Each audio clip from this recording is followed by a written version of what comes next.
How many of you can recognize that you've had a certain belief that has created contraction in the past, up until now, because we're in a brand new moment, compared to beliefs that create expansion? Is that a small distinction or is that a big distinction?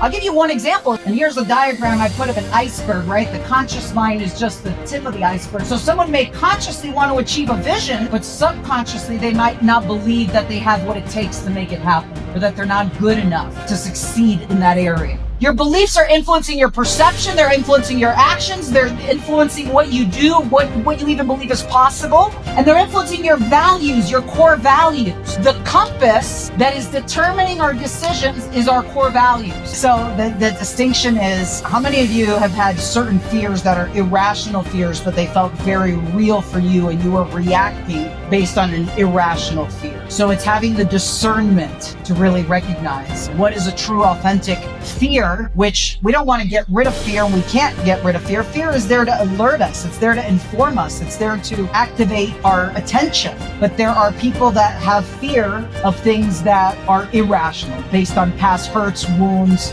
beliefs, things of this nature. So what it does is it gives you, both Sia and Neo together actually, give you the discernment to recognize, is this a genuine fear that is informing me? And if it is informing me, how do I respond to it in the wisest, most effective manner? Or B, is this an irrational fear that I can just let go of because it's not even real, it's imagined? There's a learning, there's a new awareness, there's a new distinction. Where that anger is a place where the root of it is a place where awareness is blocked.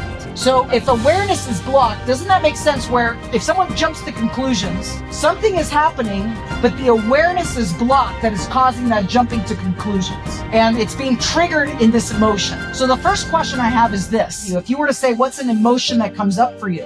How many of you get triggered into fear or triggered into self-doubt? So here's what you're going to do is, number one, be clear of it. What's coming up for me? And then two is this, are you ready? And I have this question for everyone. Are you ready to let that go? It's just, we live in a world that has conditioned us to believe that we're not enough, we can't, we don't know how. How many of you grew up with a lot of ideas that you later had to unwind? I know I did. I got into this work because I had so many ideas that were clouding my mind, and I knew inside that I was destined for more than what was showing up, that I didn't have a way. So I turned my life into a laboratory and started learning as much as I could from as many people as I could, applying it to my life, and then taking the things that made major significant impact and breakthroughs, and then started practicing it with others.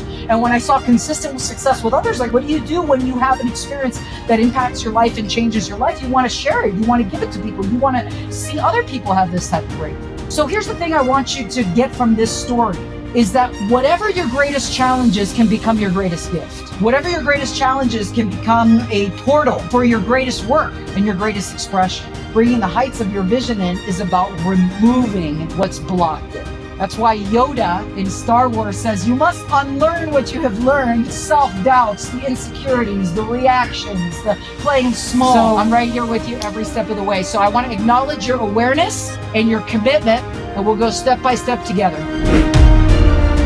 More visions and dreams are killed because of irrational fears and limiting beliefs. Those are the killers. So I'm going to guide you through a process of uncovering any mindset or behavior that doesn't serve you. We're going to bring it out of the shadows and into the light.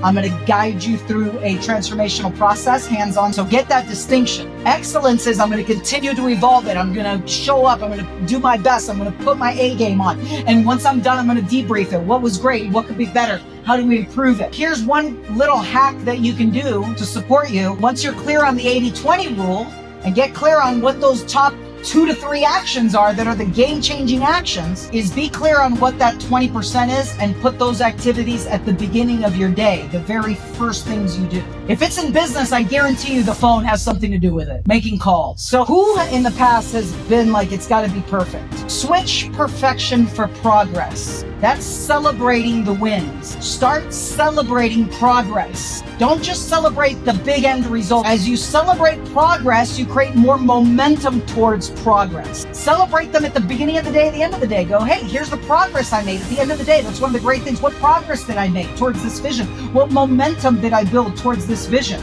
Little wins accumulate. They add up to big wins.